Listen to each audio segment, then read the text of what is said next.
భారతదేశంలో health insurance అనేది ఇంకా పురోగతి సాధించాల్సిన అవసరం ఎంతైనా ఉంది. పాశ్చాత్య అభివృద్ధి చెందిన దేశాలతో పోలిస్తే అభివృద్ధి చెందుతున్న దేశంగా పేరుగడించిన భారతదేశంలో ఆరోగ్య బీమా అంతగా ప్రాచుర్యం పొందడం లేదు. పేద వర్గాలకు ఆయా రాష్ట్ర ప్రభుత్వాలు, కేంద్ర ప్రభుత్వం ఆయుష్మాన్ భారత్, ఆరోగ్యశ్రీ లాంటి పథకాలు ఎన్నో ప్రవేశపెట్టి కింద స్థాయిలో ఉన్న వారికి ఆరోగ్య బీమాను అందజేస్తున్నారు. ఉన్నత వర్గాల పరిస్థితి వేరు. మధ్యతరగతికి సంబంధించి మాట్లాడుకుంటే ఏదైనా రోగం వస్తే ఆ రోగానికి హాస్పిటల్లో చేరాల్సి వస్తే, శస్త్రచికిత్స చేయించుకోవాల్సి వస్తే ఆ మధ్యతరగతి కుటుంబం ఆస్తులను అమ్ముకునే పరిస్థితి ఈరోజు నెలకొని ఉంది. అటువంటి పరిస్థితుల నుండి మధ్యతరగతి కుటుంబాలను కాపాడేదే ఆరోగ్య బీమా. అయినప్పటికీ ఈ ఆరోగ్య బీమా విషయాన్ని మరింత ప్రాచుర్యంలోకి తీసుకురావడానికి కేంద్ర రాష్ట్ర ప్రభుత్వాలు పెద్దగా సహాయపడడం లేదు.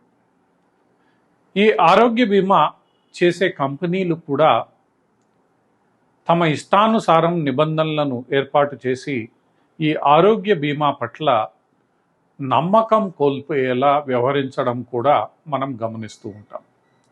ఒకవైపు ప్రభుత్వాలు వీటిని ప్రజల్లోకి తీసుకెళ్లేందుకు ఏమాత్రం సహకరించవు, తగిన నిబంధనలను రూపొందించవు. మరోవైపు ప్రైవేట్ కంపెనీలు కేవలం లాభార్జనే లక్ష్యంగా ఇష్టానుసారం ఆరోగ్య బీమా పాలసీలను అమ్మివేస్తుంటాయి. తాము అమ్మివేసే పాలసీలు నిజంగా తాము అమ్ముతున్న కుటుంబానికి, వ్యక్తికి పనికి వస్తాయా, దోహదపడతాయా, ఆయా కుటుంబాల్లోని వ్యక్తులు యొక్క ఆరోగ్య పరిస్థితులు ఏమిటి, ఏమీ పట్టించుకునే పరిస్థితి లేదు.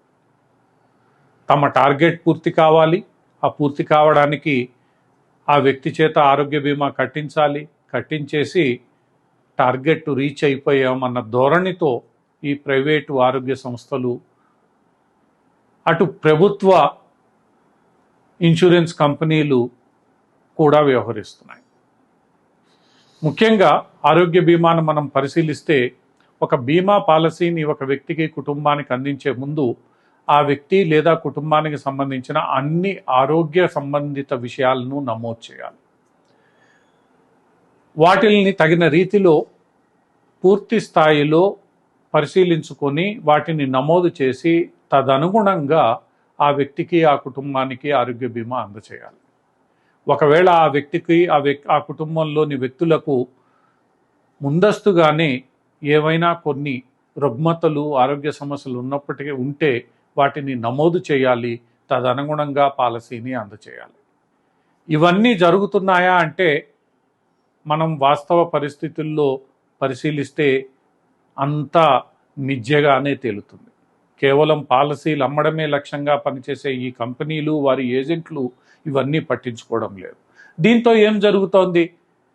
ఆ ఇన్సూరెన్స్ పాలసీ కర్మజాలకు అవసరమైన వచ్చే రోజు మొదటి సంవత్సరం నీకు ఈ రోగాలకు బీమా రాదని, రెండో సంవత్సరం ఈ రోగాలకు రాదని, మూడో సంవత్సరం రాదని, 4 ఏళ్ళు దాటితే కానీ అన్ని రోగాలకు రాదని, చివరగా నీకు క్యాన్సర్కు రాదని, ఇంకో దానికి రాదని ఈ కంపెనీలు పాలసీలను తిరస్కరిస్తూ ఉంటాయి.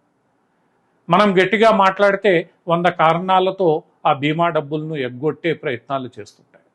దీంతో ఈ బీమా మీదనే ప్రజల్లో నమ్మకం పోయింది. ఆ నమ్మకం కల్పించేలా వ్యవహరించాల్సిన ఇన్సూరెన్స్ రెగ్యులేటరీ అథారిటీ కూడా నిద్రపోతూ ఉంటుంది. కంప్లైంట్లు చేయాలంటే ఎవరికి చేయాలనో తెలియదు. ఇది ఇన్సూరెన్స్ కంపెనీల ఇష్టానుసారంగా మారిపోయింది. ఈ మధ్యలో ఒకే కంపెనీ మీద ఆధారపడి బతుకులు వెల్లదీయాల్సి వచ్చిన ఈ ఇన్సూరెన్స్ పోర్టబిలిటీ కారణంగా దాని ఇబ్బందులు కొంత తగ్గినా కూడా ఈ పాలసీల నిబంధనలను ఇష్టానుసారం తయారు చేయడం వల్ల సరైన రీతిలో ఆరోగ్య బీమా అందకపోతున్న వేళ ఇన్సూరెన్స్ కంపెనీలు ఆరోగ్య బీమాను తిరస్కరిస్తున్న సమయాల్లో ఇన్సూరెన్స్ రెగ్యులేటరీ అథారిటీ ఎక్కడుందో ఎవరికీ తెలియదు.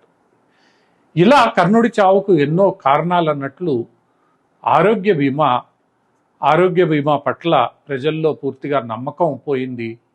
ఆ నమ్మకాన్ని నెలకొల్పలేకపోతే ప్రజలు, ముఖ్యంగా మధ్యతరగతి ప్రజలు ఎన్నో సమస్యలను ఎదుర్కొంటారు. ఒకవేళ కర్మజాలక రోగం వస్తే వారు ఇళ్ళు, ఆస్తులు, ఉద్యోగాలు అన్నీ తాకట్టు పెట్టుకొని అమ్ముకొని నడి రోడ్డుపై బతకాల్సిన పరిస్థితి వస్తుంది. ఇప్పటికైనా కేంద్రంలో రాబోయే ప్రభుత్వం ఈ విషయంపై దృష్టి కేంద్రీకరించాలి.